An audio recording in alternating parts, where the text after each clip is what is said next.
तेलों में कौन सा तेल अच्छा है? सब तेल ज़्यादा ऑलमोस्ट सेम ही है, लेकिन ghee is my top most priority. Then you come to olive oil, coconut oil. So it is better to switch at least decrease the amount of wheat and rice in diet and switch on to millets. Good morning.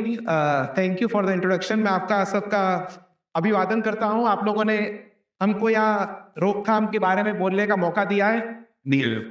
तो रोकथाम रोग से को रोकने के बारे में है.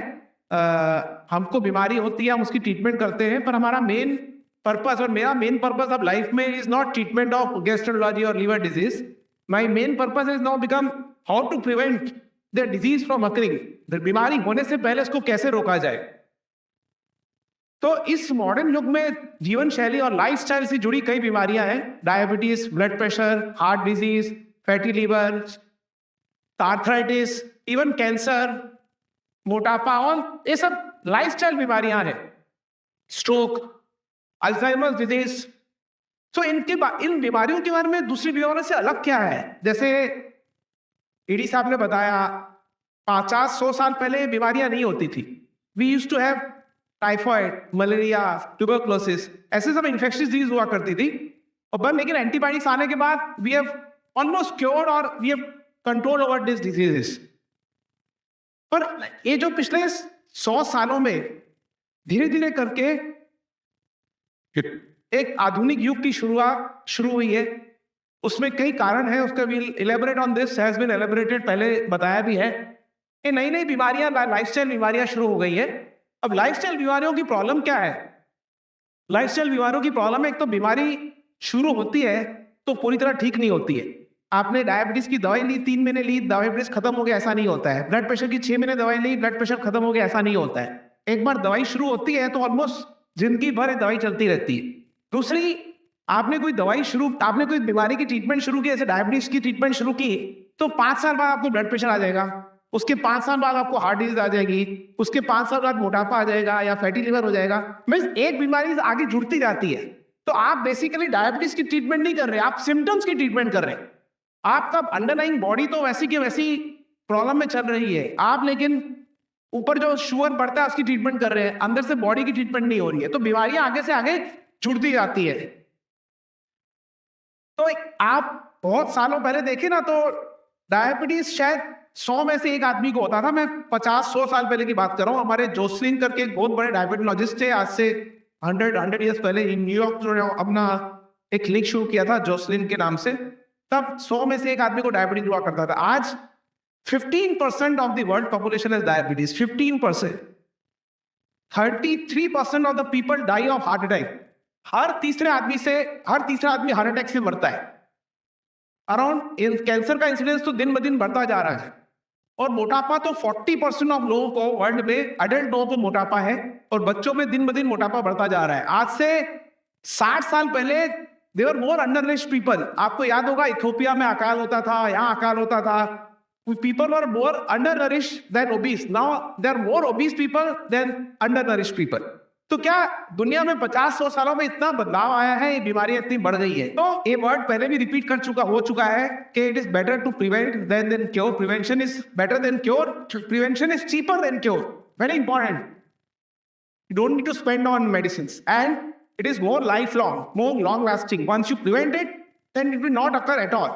So it's cheaper, it is easier, it is टिकाऊ also. So हमारे एम यहाँ है रोकथाम is prevention of the diseases. पर आप रोकथाम से पहले आप बताएंगे मेरे को तो कुछ है नहीं, आई एम फ्री, मेरे को बीमारी होगी कि नहीं. पर आजकल हमारे पास कुछ ब्लड टेस्ट अवेलेबल है, आपके कुछ फिजिकल पैरामीटर्स को देख के हम बता सकते हैं कि आपको ये बीमारी होने का खतरा कितना है. तो अगर आप अपने डॉक्टर के पास जाएंगे या हमारे पास आएंगे तो at least we can tell you कि सबको बीमारी नहीं होती है. आप में से कई लोग होंगे जो इंटरनली फिट होंगे, या आपका इंटरनली जेनेटिक मेकअप इतना स्ट्रांग होगा, तो आपको हर एक को रिस्क ऑफ डिजीज थोड़ी अलग होती है. तो before occurring of the disease हम लोग कुछ ब्लड टेस्ट से, फिजिकल पैरामीटर से बता पाएंगे कि आपको बीमारी होने का खतरा कितना है. खतरा होने पता लगने के बाद आप एक्शन में आ सकेंगे, नहीं तो आप एक्शन में नहीं आते. आप सोचते हैं मेरे को तो कुछ हो ही नहीं सकता, मैं तो फिट हूं. लेकिन अगर आपको पहले से पता लग जाए कि आपको 5 साल बाद डायबिटीज हो सकता है या 5 साल बाद हार्ट अटैक हो सकता है, तो आप पहले से उसको प्रिवेंट करने के एक्शन ले लेंगे. तो हम लोग क्या क्या एक्शन लेंगे, what we call as pillars of prevention. Prevent करने के क्या क्या तरीके हैं? तो what are this ways of preventing? तो these are the pillars of prevention: diet, आहार, exercise, sleep, lifestyle, stress relief and meditation, and medicines. So all these 5 things are there which are required. ये 5 चीजों से हम बीमारी को होने से रोक सकते हैं. हम आज डाइट और एक्सरसाइज के बारे में बात करेंगे. Meditation, sleep and medicine we won't discuss right now. खाने के बारे में सबसे इंपॉर्टेंट 4 चीजों में मैं कंसंट्रेट करूंगा: शुगर, मिलेट्स, घी और तेल, और प्रोटीन्स. ओके, एक के बाद इसके बारे में डिस्कस करेंगे. ओके, शुगर क्या होता है? बेसिकली शुगर हम जो खाते हैं उसको हम फ्रुक्टोज कहते हैं. उसके अंदर का केमिकल फॉर्मूला देखा जाए तो इससे कॉम्बिनेशन ऑफ ग्लूकोज. आप लोग केमिकल इंडस्ट्री से जुड़े हुए हैं, आपको पता लगेगा हाइड्रोजन बॉन्ड्स क्या होते हैं और सब क्या होते हैं. इससे combination of glucose and fructose.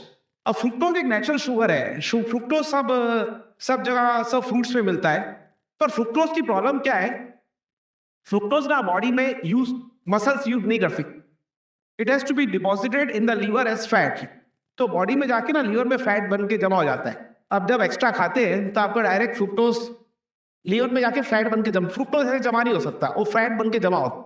तो फैट का ओरिजिन कहाँ से होता है? फ्रुक्टोज से होता है. फ्रुक्टोज किस में होता है? चीनी में तो होता ही है.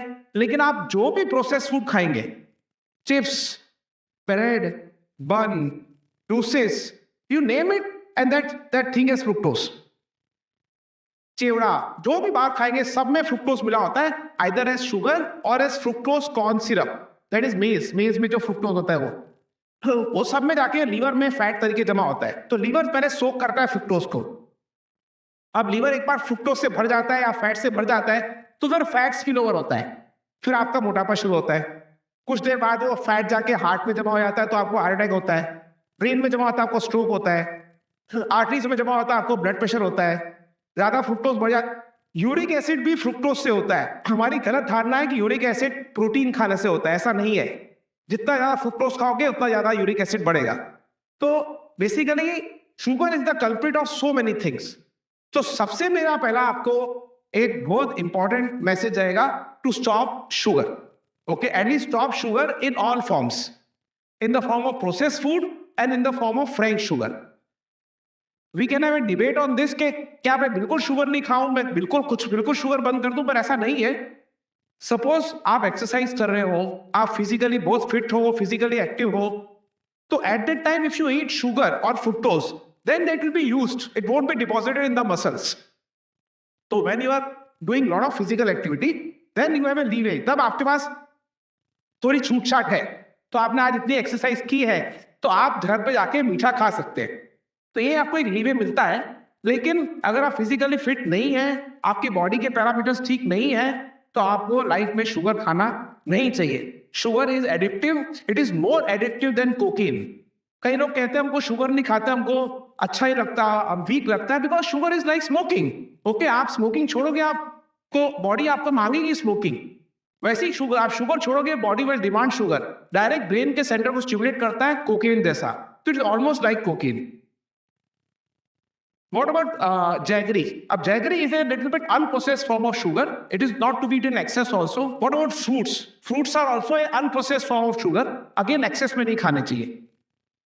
The second thing I will discuss is millets. Millets के बारे में आपके एग्जीक्यूटिव डायरेक्टर ने काफी अच्छा स्टेटमेंट दे चुके हैं, लेकिन I will elaborate on this further.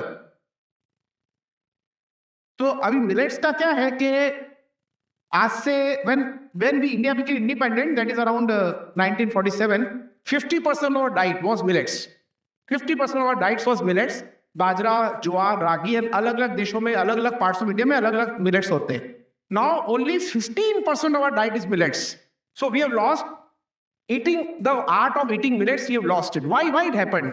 Because we had lot of deficiency of cereals. आपको याद होगा आज से 70-80 years पहले we used to have lot of famines. We used to import wheat from USA. So government ने क्या किया? Irrigation बढ़ाया, ग्रीन रिवॉल्यूशन लाई, ग्रीन MSP दिया, तो व्हीट और राइस का प्रोडक्शन बढ़ गया. जब व्हीट और राइस का प्रोडक्शन बढ़ा, व्हीट और राइस सस्ते हुए, तो people started consuming more and more wheat and rice. So you forgot how to eat millets and switch to wheat and rice.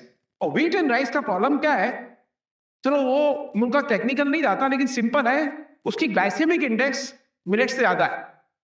अब व्हीट की ग्लाइसेमिक इंडेक्स 72 है, मिलेट्स की ग्लाइसेमिक इंडेक्स 57 है। सो यू कैन सी 25% मोर और 30% मोर glycaemic. और glycaemic index का मतलब क्या है, आपका जितनी ज्यादा ग्लाइसेमिक इंडेक्स हो उतना ज्यादा आपका ग्लूकोज ब्लड में बढ़ता है। तो व्हीट और rice have more glycemic index, simple सी बात। So switching from millets to wheat and rice have increased the lifestyle diseases like anything. Now we need to go back. आपने नरेंद्र मोदी जी को सुना होगा, उन्होंने नाम दिया मिलेट्स का शी अन्न। तो it is also known as Shri Anna और मोटा अनाज। तो मिलेट्स के एडवांटेजेस क्या है, एक तो ग्लाइसेमिक इंडेक्स कम है, एंटीऑक्सीडेंट्स ज्यादा है, फाइबर ज्यादा है। दूसरा, millets don't require fertilisers, they are very easily grown, so adulteration कम हो जाता है मिलेट्स में। दूसरा, मिलेट्स को पानी भी बहुत कम चाहिए। अब जैसे पानी की डेफिशिएंसी होगी तो मिलेट्स आप देखो राजस्थान में बहुत उगता है, तो पानी का उसको पानी नहीं चाहिए बहुत। तो millets is also good for the environment, it protects against adulteration by chemicals, it protects against, it has water conservation. So it is better to switch and is decrease the amount of wheat and rice in diet and switch on to millets. Then talk about ghee and oil. अब घी अच्छा है, तेल अच्छा है, ये दो बहुत बड़ा आपके ऊपर क्वेश्चन रहेगा। अब आज से धीरे धीरे करके we used to eat ghee since long. घी तो हमारे बहुत पुराने जमाने से हम घी खाते आ रहे हैं, लेकिन अब आजकल ऐसा ghee is bad for cholesterol, पर ऐसा नहीं है। In fact oil is worse. So I try to change your understanding that ghee is better than oil. Ghee is saturated fat. आप तो हाइड्रोजन इंडस्ट्री में काम करते हैं, उसके सब सैचुरेटेड में सब hydrogen bonds are occupied by oxygen molecules. Okay, very simple. While tail has poly and mono unsaturated fat, some of the hydrogen bonds are not occupied by oxygen molecules. So जैसे body में जाता है घी या तेल, जो hydrogen bonds unoccupied है वो oxidise हो जाते हैं। तो घी, तेल इज इजिली ऑक्सीडाइज्ड, और कोई भी चीज ऑक्सीडाइज हो जाती है वो टॉक्सिन में कन्वर्ट हो जाती है। तो तेल can be converted into toxin in the body, और टॉक्सिन कन्वर्ट होने से देन इट बिकम्स कोलेस्ट्रॉल, या आपके हिसाब से आर्टरीज नैरो हो जाती है। सो घी इज बेटर देन तेल इन ऑल फॉर्म्स। तेल में भी ऐसा नहीं है कि आप बिल्कुल तेल को स्टॉप कर दें, कुछ आप चीजें हेल्प कर सकते हैं उसको ऑक्सीडेशन कम करने के लिए। रेगुलरली तेल चेंज करते रहिए, कभी एक तेल खाइए कभी दूसरा तेल खाइए, हर महीने बदलिए, डीप फ्राई मत करिए, और तेल को सिंगल टाइम यूज करने के बाद डिस्कार्ड कर दीजिए, don't reuse it again and again. तेलों में कौन सा तेल अच्छा है, सब तेल ज्यादा ऑलमोस्ट सेम ही है, लेकिन ऑलिव ऑयल में और कोकोनट ऑयल में सबसे ज्यादा सैचुरेटेड फैट है। तो I will always favour olive oil and saturated and coconut oil. अब इससे नहीं ग्राउंडनट ऑयल खराब है या सनफ्लावर खराब है, पर these are better. So ghee is my top most priority, then you come to olive oil, coconut oil, then the other oils. Then we come to proteins. अपने खाने में because of vegetarian diet we have lot of deficiency of proteins, lot of deficiency of proteins is there. So अपने को खाने में protein का मात्रा बढ़ानी है। जितने ज़्यादा आप प्रोटीन्स खाएंगे उतना आपका कार्बोहाइड्रेट और फैट का इंटेक कंट्रोल में रहेगा।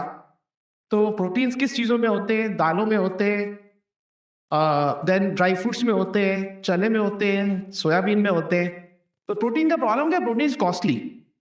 आप कोई भी ड्राई फ्रूट खाएंगे, कोई भी दूध का आइटम नहीं, it's the most costly item in the food is proteins. So protein की मात्रा बढ़ाने के लिए अगर आपको चीपर सोर्स ऑफ प्रोटीन चाहिए तो chana and singdana are one of the cheapest source of proteins. So आपको अपने खाने में इनकी मात्रा बढ़ानी चाहिए। Then we come to exercise. Now we have been shown some exercises already. There are 4 types of exercises. आपको सुबह दिखाई गई थी, वो फ्लेक्सिबिलिटी और स्ट्रेंथ दिखाएगी और स्टेबिलिटी भी थोड़ी दिखाएगी। Exercise helps is the second pillar of prevention of lifestyle diseases. Mainly what I will recommend is to do all these 4 types of exercises. चारों प्रकार की एक्सरसाइज करनी चाहिए। Walking, running, jogging, swimming at least 45 minutes at least 5 days a week for normal persons. Strength training, जो muscles को उठाने की जो एक्सरसाइज होती है, मसल्स को जो हम जिम में करते हैं, at least 30 minutes at least twice or thrice a week करनी चाहिए। और फ्लेक्सिबिलिटी और स्टेबिलिटी तो रोज करनी चाहिए। आपको रोज एक पैर पे खड़े होना आना चाहिए। अगर आप एक पैर पे खड़े हो पाएंगे तो आज से when 70-80 की एज होगी आपकी, तो आपकी फॉल्स, आपके जो गिरने की टेंडेंसी कम होती जाएगी। फ्रैक्चर्स कम होते जाएंगे, और फ्लेक्सिबिलिटी भी आप रोज करेंगे तो आपको सब टाइप की जॉइंट्स की प्रॉब्लम्स कम होंगी. तो all this 4 types of exercise are very important. So I finish off this talk. I have been very short and I've tried to keep it myself in time. Is become aware कि lifestyle diseases क्या है, diabetes, blood pressure, जो भी बीमारी आपको awareness होनी चाहिए, उसको अर्ली जानने के तरीके हैं.